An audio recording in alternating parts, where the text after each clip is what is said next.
लोकसभा चुनाव 2024 के 5वें चरण के मतदान में अब बस कुछ ही दिन बचे हैं। 20 मई को 8 राज्यों की 49 सीटों पर वोटिंग होने वाली है, लेकिन इन 49 सीटों में से सबसे चर्चित 2 ही सीटें हैं। कांग्रेस का गढ़ मानी जाने वाली अमेठी और रायबरेली की सीट। 2019 में अमेठी सीट खो देने के बाद इस बार कांग्रेस को कहीं न कहीं डर सता रहा है कि उसके दूसरे गढ़ में भी कहीं पार्टी को शिकस्त ना मिल जाए। शायद यही कारण है कि कांग्रेस दोनों सीटों पर जमकर रैलियां कर रही है।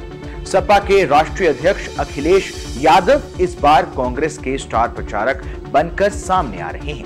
लेकिन आखिर कांग्रेस की इतनी खस्ता हालत कैसे हो गई है कि आखिर उसको अपने गढ़ में जीतने के लिए सपा का सहारा लेना पड़ रहा है।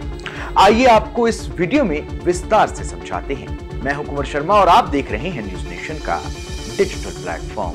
रायबरेली में पिछले 3 लोकसभा चुनावों के आंकड़े जाहिर तौर पर कांग्रेस के लिए डरावने हैं।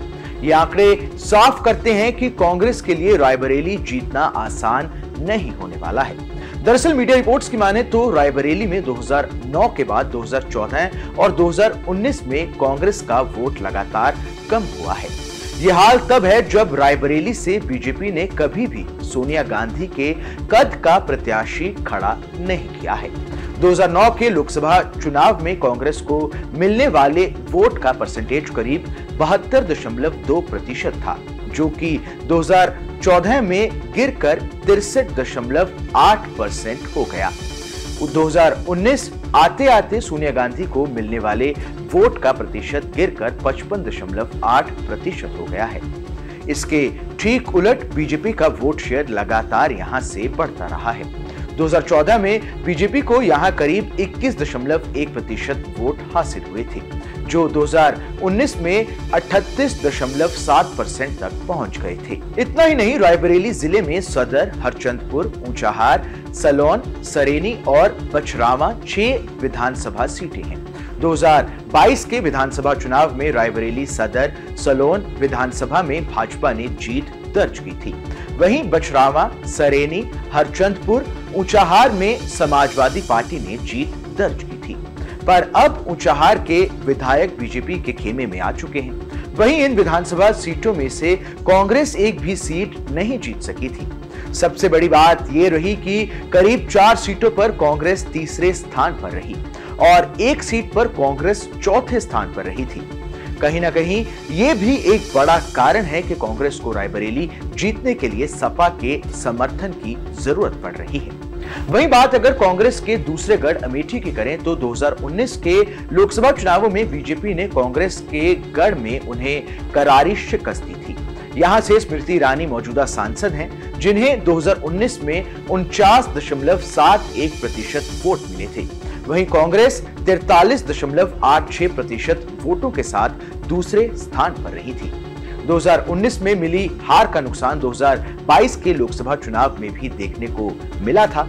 यूपी चुनाव 2022 के दौरान करीब 10 लाख वोटरों ने अपने वोटिंग अधिकार का इस्तेमाल किया था। लोकसभा क्षेत्र में कुल पड़े वोटों में से 4.19 लाख वोट भारतीय जनता पार्टी के पाले में गए थे। वहीं समाजवादी पार्टी को 3.52 लाख वोट मिले थे। बहुजन समाज पार्टी 46,000 वोट हासिल कर सकी थी।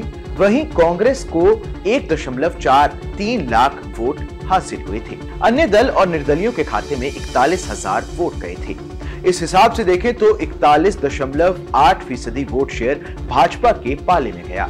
वहीं सपा को 35.2%, बसपा के खाते में 4.6% और कांग्रेस के खाते में 14.3% वोट गए। वहीं अन्य को 4.1% वोट मिले थे। ये आंकड़े साफ करते हैं कि इन 2 सीटों पर सपा की स्थिति कहीं ना कहीं कांग्रेस से बेहतर है।